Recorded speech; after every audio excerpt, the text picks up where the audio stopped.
everybody, welcome to Jacob's Quest, and today we got episode 4 of The Boys season 4. And yeah, the show continues to really go strong for me, especially because it feels like Huey's arc is really like evolving into something, and there's even a little bit of a conspiracy that we'll dive into later.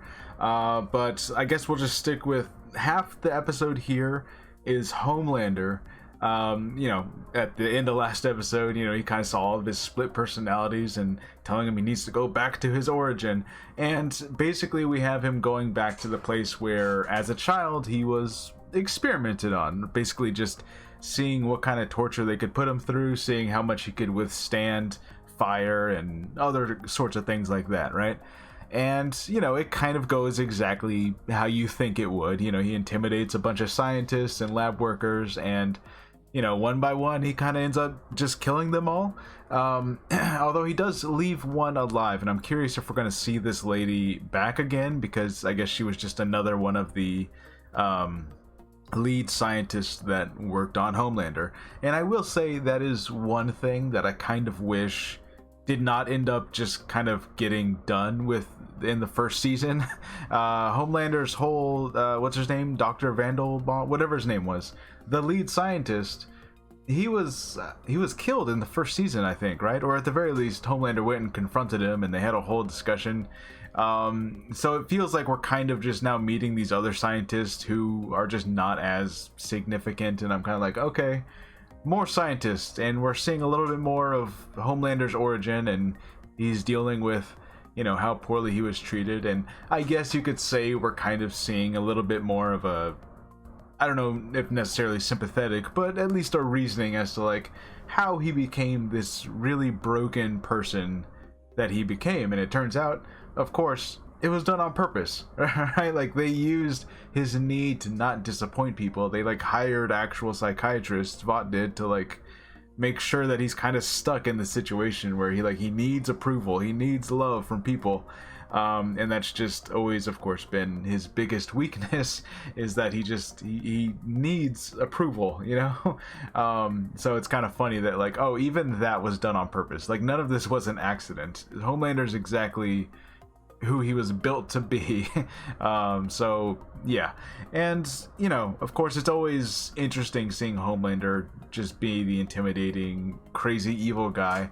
I will say, seeing him do a maniacal laugh, like actually do like a Joker style, like, oh, he's nuts now, that at least feels like a level we haven't necessarily seen him get to before, because we've seen him like stare people down and be real scary, but like actually hearing him just do evil laughs and stuff, like, that's somewhat of a new level there. So again, just like I said, every episode it feels like we're getting one step closer. Homelander's just a little bit crazier than he was last episode, and that's kind of just been the show, so I guess he's now more outwardly just like, I'm just here to kill a bunch of people, like, this is like my therapy, I guess.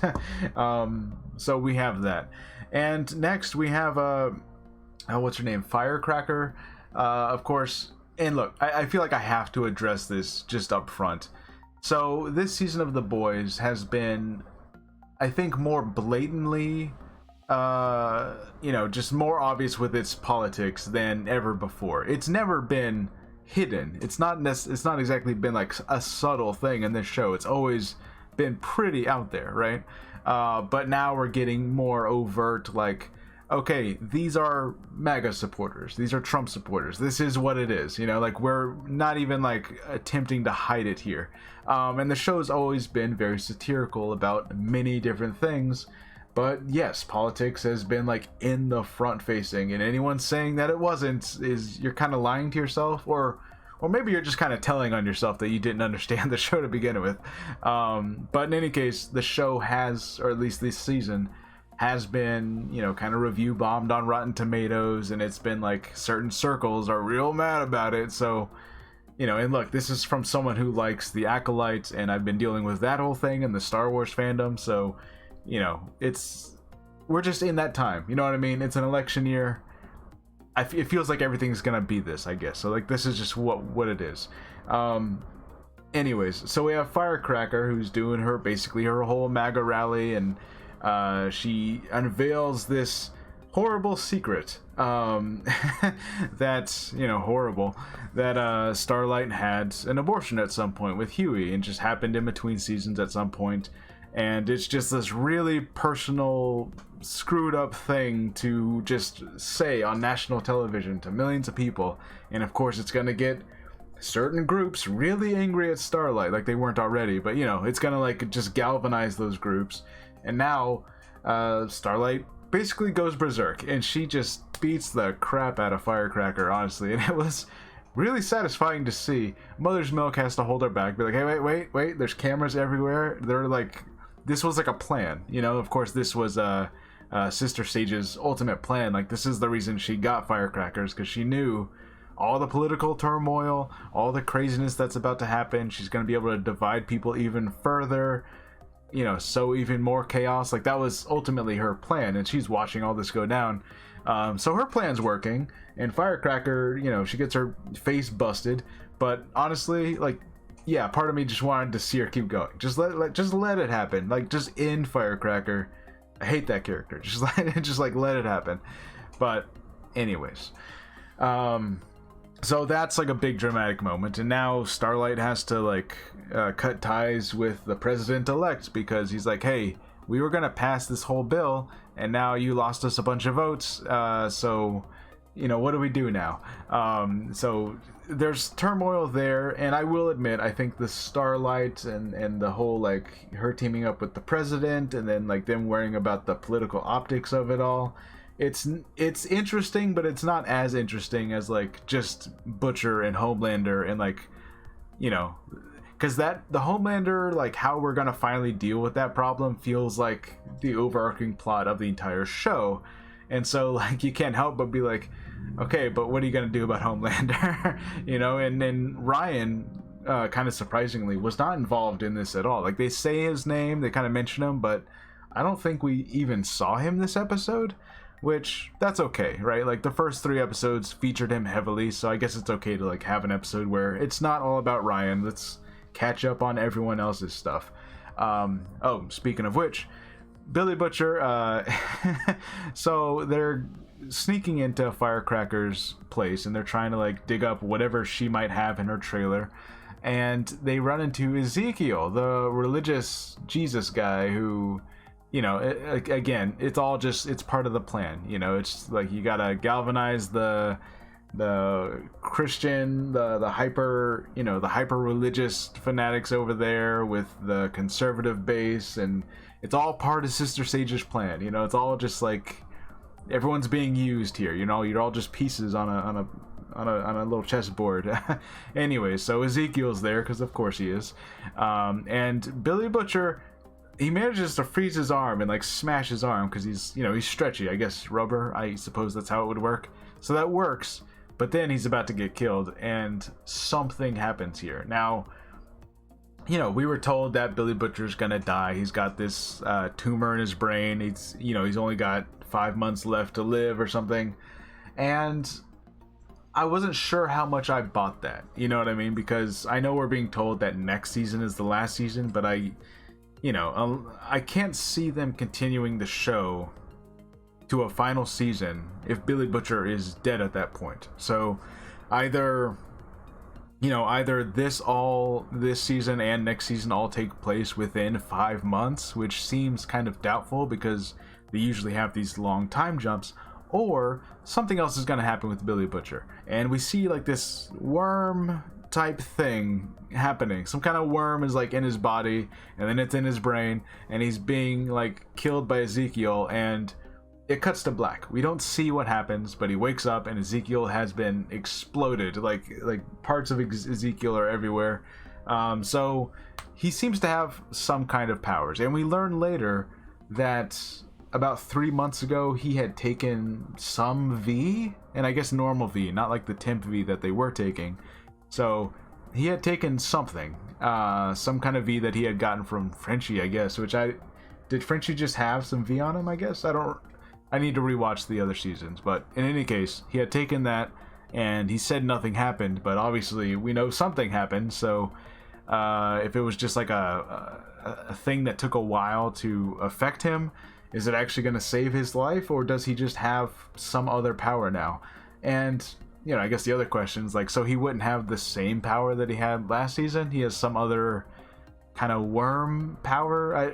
Who knows what it is? It definitely did not seem to be just laser eyes again, right? So it looks like they're going to give him something else because he took permanent V instead of the temporary one. So different power, I guess. I don't know if that makes any sense, but all right. And also, you know, we're kind of dealing with Huey, who, and we're gonna get to the conspiracy in a little bit. Huey, who he makes a deal with A-Train to go steal some V from Homelander's office. Who, while he's there, he meets up with Ashley, and something happens there. You know, I guess that's a thing now. Anyways, so he gets the V for Huey, and he is about to give it to his dad, and then he decides not to, and then something happens here. So his mom is there, and it's implied, at least, that she steals the vial of V. We don't see it happen, but it seems implied, because when Huey comes back to the room, we see some blue liquid going into the IV and into his dad. And Huey's like, wait, what? What happened? What's going on? And so Huey didn't do this. His mom did, but like, how would his mom know that he had the V on him? Like, what's going on there? And this is where we kind of get into our conspiracy here. So some people have pointed out, and I looked for it this episode, and I gotta say, they might be onto something. The show has been really clever to not have any other characters directly interact with Huey's mom. Like, even in this episode, the nurse comes in and his mom's there, and they have like an implied interaction where, you know, Huey turns around and says mom real quick, and the nurse doesn't seem to react, or at least we don't see her react. And then Huey's mom looks up at the nurse and nods her head, but we don't see the nurse react to that. So like, the show's been using real clever editing to like trick us. And some people are suspecting, and they might be right, that his mom is also just a vision that he's having, or a hallucination, just like how Butcher is seeing his wife. So his mom is never actually there. And that, I think that's given further kind of credence to the idea that, well, how would his mom know that he had compound V? How would his mom know to like put that stuff in the IV? Because like, we saw blue liquid go into the IV, and it's like, wait, did she take it out of his pocket? The only other way to explain this would be this hallucination did it because Huey actually did it. You know what I mean? Like, Huey didn't realize he did it because he was like hallucinating that his mom is there. So it's like, oh, you know, we're dealing with a, you know, we're dealing with a situation where like, sometimes he thinks his mom is doing things, but he's just imagining that part, and it was actually him who did it. So I don't know, that might be something, or maybe it's nothing. Maybe his mom is there and we're all just kind of seeing nothing here. I don't know, but it's an interesting theory. And I don't know, it kind of, like, when I watch those scenes where his mom is there, it kind of added up. Like, no one has yet to say anything about his mom, like, directly. Like I don't know. It's interesting. I want to know what you guys think about that one. Let's see. Oh, and Frenchie, I think he's got like the kind of the slowest story arc here. You know, he's been feeling guilt because his new boyfriend, turns out he was the one who killed his new boyfriend's parents a long time ago. And it was just on some mission back when he was basically an assassin hitman for whatever mob. And now that kind of just came out, and they had a big fight, and really that's it. Like, that's all there was to it. And I was like, okay, but like, is this gonna be related to anything else? Is this like, you know, like, I don't know. Like, unless they're gonna say that the mission that his parents died in was like related to Vought somehow, or I don't know. It just doesn't seem. It just seems like a weird tangent thing that has nothing to do with the rest of the plot, I guess. I don't know. It's kind of random, but all right. So Frenchie's got that going on. Oh, same thing, by the way, with Kimiko's friend, who they have a whole fight with, and her crew. And, you know, it's just someone from Kimiko's past, and they fight, and then she hates her, and I'm like, okay. It just I can start to feel the show struggling to have stuff for everyone to do, because we're dealing with a pretty big cast of characters, and it seems pretty clear that like some of these characters have like really important things happening that are being set up for the future, whereas other characters are like, I don't know, let's introduce a character from their past and you get to know a little bit more about them, I guess, but it doesn't really affect what's happening in the world right now. I don't know, it just seems like a side story that's not important. I don't know, it's just kind of weird. But maybe it'll become important later, who knows. But yeah, in any case, I'm really enjoying the show still. I'm curious to see where it goes. We get confirmation that yes, Sister Sage is lobotomizing herself in order for her to, like, that's how she relaxes. So the theories about that were correct. She does say, and this is something that I feel like the show's been a little bit inconsistent on. So she says, if you shoot me in the heart, I just die like a normal person. But if you shoot me in the brain will regenerate, and she's like invincible that way. And that's kind of interesting because, I don't know, sometimes the show treats all soups as if they have a certain level of invulnerability, or even if they all have a certain like baseline super strength. But then other times that does not seem to be the case at all. And it's kind of interesting because, like, for example, Starlight. So we know Starlight's like main power is, you know, she takes the energy and then she has the lights going on, right? Like, I get that. But then other times it's like, does she have super strength? Could she take a bullet? I don't know, maybe, you know? And like, it seems like some characters can and some characters can't. And I don't know, it always just kind of feels like a surprise when we don't really understand it fully.